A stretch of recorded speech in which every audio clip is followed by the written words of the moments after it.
نحمده ونستعينه ونستغفره ونؤمن به ونتوكل عليه ونعوذ بالله من شرور أنفسنا ومن سيئات أعمالنا من يهده الله فلا مضل له ومن يضلله فلا هادي له ونشهد أن لا إله إلا الله ونشهد أن سيدنا ومولانا محمدا عبده ورسوله أرسله بالحق بشيرا ونذيرا بين يدي الساعة من يطع الله ورسوله فقد رشد واهتدى ومن يعصهما فإنه لا يضر إلا نفسه ولا يضر الله شيئا.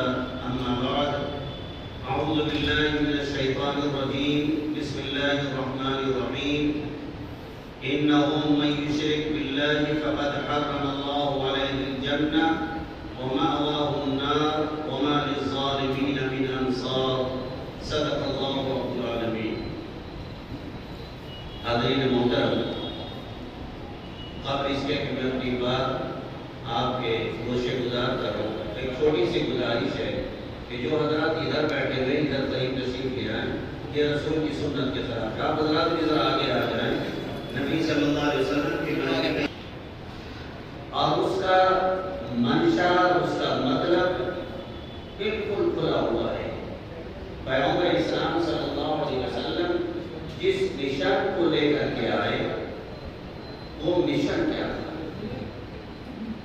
نبی صلی اللہ علیہ وسلم کا جو تعلیمی انقلاب تھا، تحریکی انقلاب تھا، وہ صرف روزے اور نماز کے لیے نہیں تھا کہ مسلمان اس طرح نماز پڑھے روزے رکھے، بس ٹوٹل انقلاب تھا. پوری زندگی کا انقلاب، سماج کا انقلاب، تجارت میں انقلاب، سیاست میں انقلاب، عدالت میں انقلاب، سماجیات میں انقلاب، خاندان میں انقلاب، میاں بیوی کے درمیان میں انقلاب، ماں باپ کے حقوق کا انقلاب.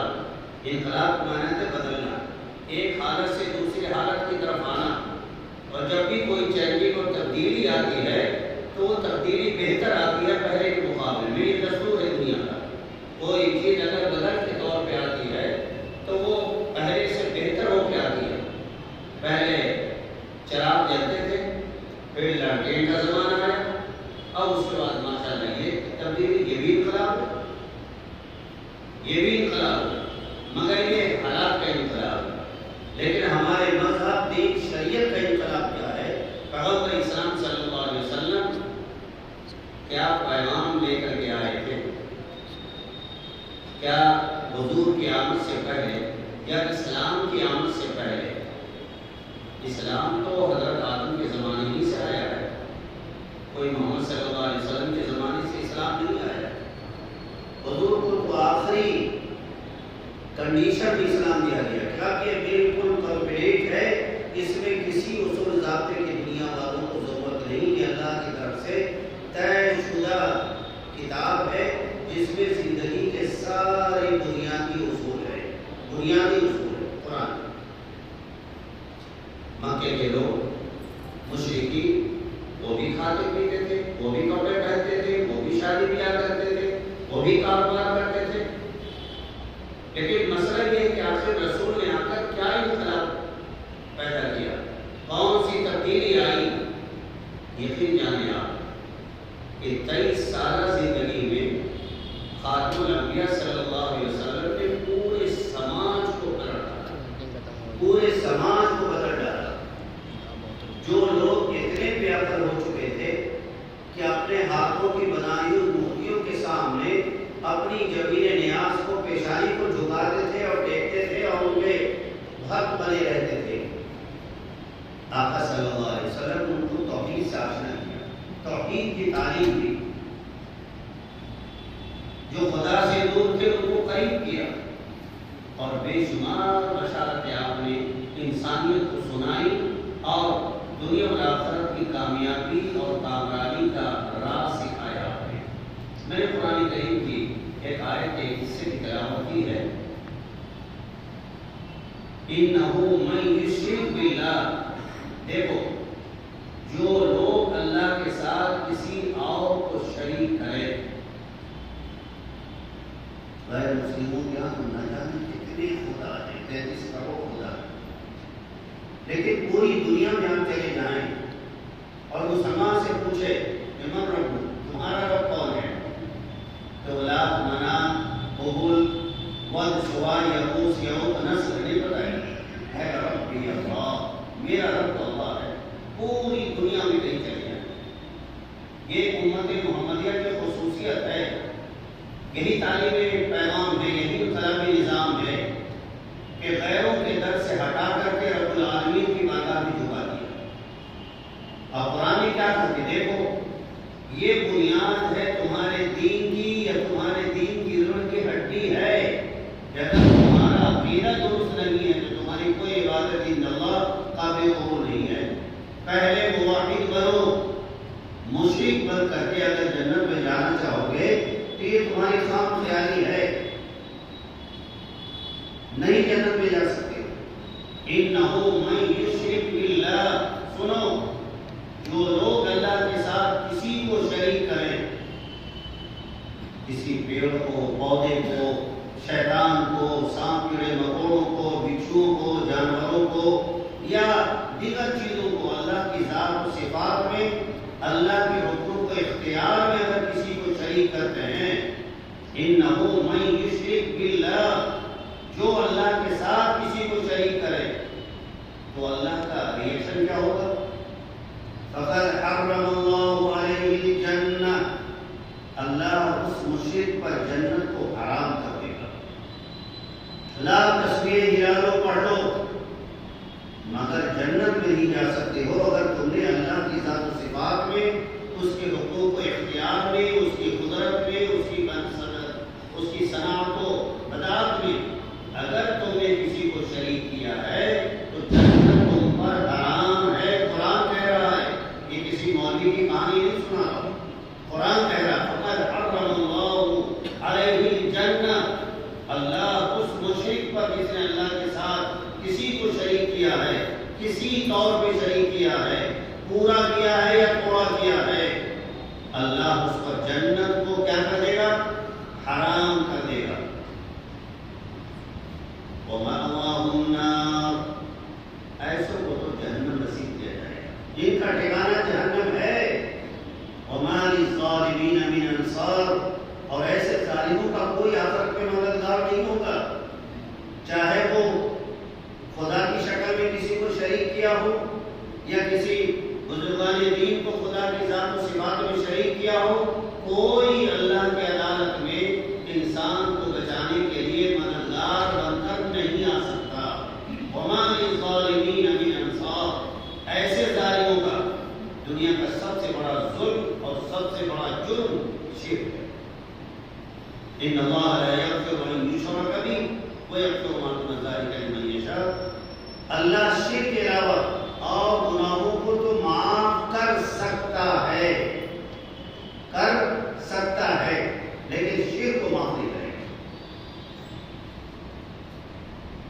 قیامت کے روز تو کوئی کسی کا پرسان نہیں، غیروں کو تو چھوڑے آپ، ہمارے آپ کے جو ماں باپ ہیں وہ ہمارے آپ کے لیے پرسان حال نہیں ہوں گے، ہم اپنے ماں باپ کے لیے پرسان حال نہیں ہوں گے، بیوی شوہر کی پرسان حال نہیں، شوہر بیوی کا پرسان حال نہیں، بھائی بھائی کا پرسان حال نہیں۔ قرآن نے تو کلیئر کر دیا، یوم یفر المرء من اخیہ وامہ وابیہ وصاحبتہ وبنیہ، بھائی بھائی سے دور، اولاد والدین سے دور، والدین اولادوں سے دور، میاں بیوی ایک دوسرے سے دور، لکل امرئ منہم یومئذ شأن یغنیہ، اس روز تو ہر ایک دوسرے سے بے نیاز نظر آئے گا۔ جا رہے بجان ہو گئے یار، دنیا میں تھے اب کیا کرنا ہے، تو اپنی پھنسی ہوئی ہے۔ باپ بھی دیکھیں گے میرا بیٹا ادھر سے آ رہا تو مناسب بدل نہیں، کہیں ایسا نہ ہو کہ یہ نالائق مجھ سے زندگی مانگ لے، اولادیں کترا جائیں گی، ایسا نہ ہو کہ ابا کہتے ہیں دنیا میں پوری زندگی ہم نے ہاری جواری کی طرح تم پر لگا دی، پیدا ہوئی، پڑھایا لکھایا، جوان کیا، شادی بیاہ کر دی، کاروبار کرا دیا، اب ایک نیکی کی مجھے ضرورت ہے، دے دو تو میری نیا پار لگ جائے۔ اولادیں کنارہ تشریف دیا کریں، ایسا نہ ہو کہ ابا مجھ سے مانگ لیں، یا بیٹا مجھ سے مانگ لے، یا بیوی مانگ لے، یا شوہر مانگ لے، یا بھائی بھائی سے مانگ لے، سب ایک دوسرے سے بے نیاز۔ لیکن قرآن کا جو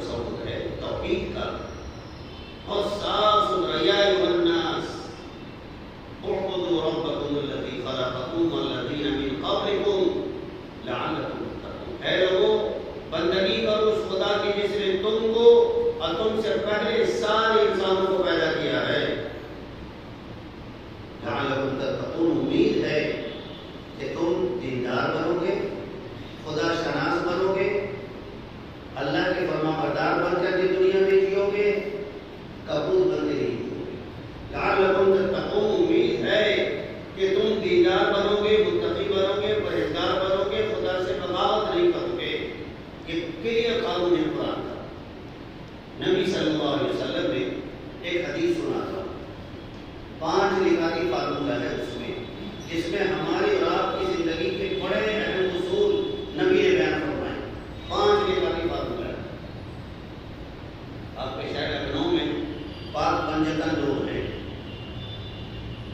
پاک پنجتن، ایسے 5 لوگ کہ جو بڑے پوتر، بڑے پاک ہیں، اور اس کے لیے ایک دعا گھڑ لی گئی،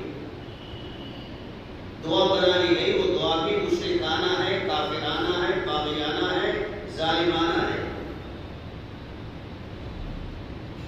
وہ مارکیٹ میں دعا بکتی ہے، اور سنی مسلمان بھی اس دعا کو خرید کے لاتے ہیں اور اپنے مین گیٹ پر اس کو اب تو تانبے کے پلیٹ کے اوپر لکھ کر کے وہ دعا آ رہی ہے، پہلے کاغذ میں لکھوا کے لاتے تھے نخاس سے، یا چوک میں وہ دروازے کے اندر کچھ بیٹھتے ہیں تعبیر کرنے والے مجاہدین، وہاں سے وہ چیز خرید کے لاتے تھے کہ گھر میں کوئی دشواری پریشانی کسی طرح کسی مخلوق کا کوئی آتنک نہیں ہوگا۔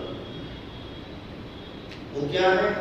لی خمسۃ اخفی بہا حر الوباء الحاطمہ المصطفیٰ والمرتضیٰ وابناہما والفاطمہ۔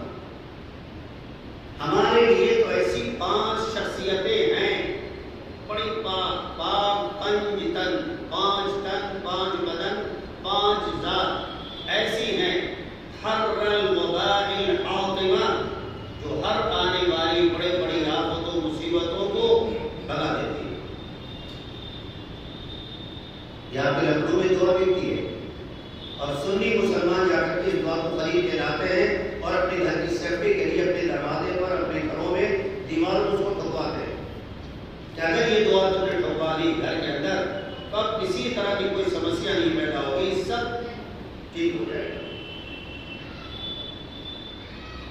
5 شخصیتیں ایسی ہیں کہ جو ہر آنے والی حر الوباء الحاطمہ، بھینکر بیماریوں پریشانیوں کو یہ چھو منتر کر دیتے، اڑا دیتے ہیں۔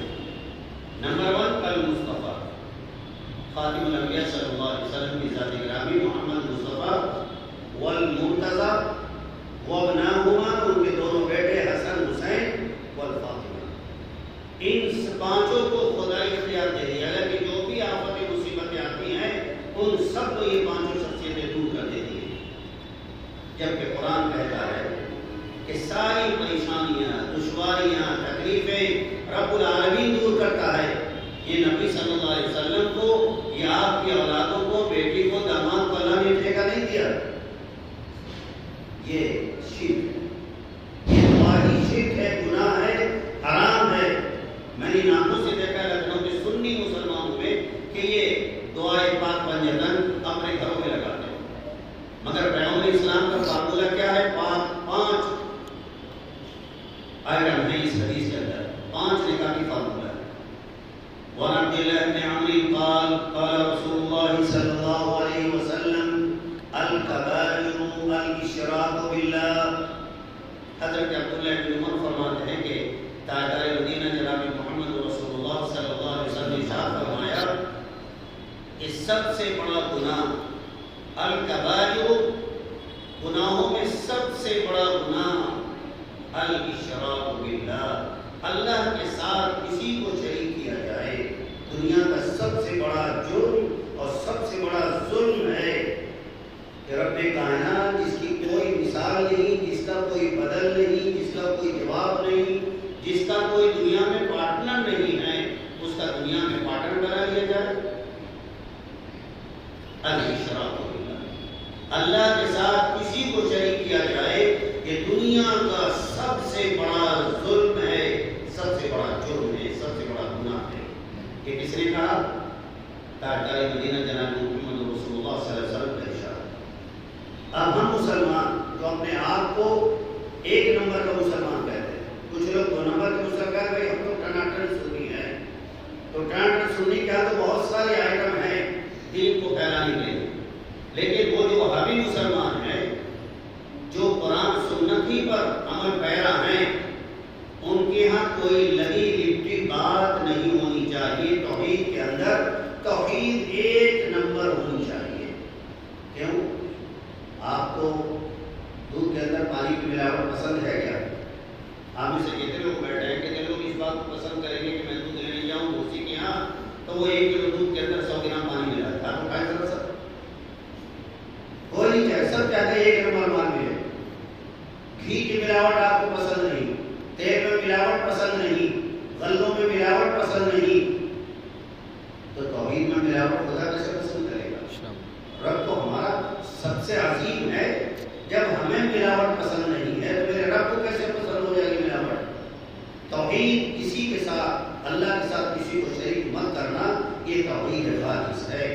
نہ اللہ کی ذات میں، نہ اللہ کی صفات میں، نہ اللہ کے حقوق میں، نہ اللہ کے اختیار میں، کہ جو کام اللہ نہیں کر سکتے ہیں وہی کام بابا بھی کر سکتے ہیں۔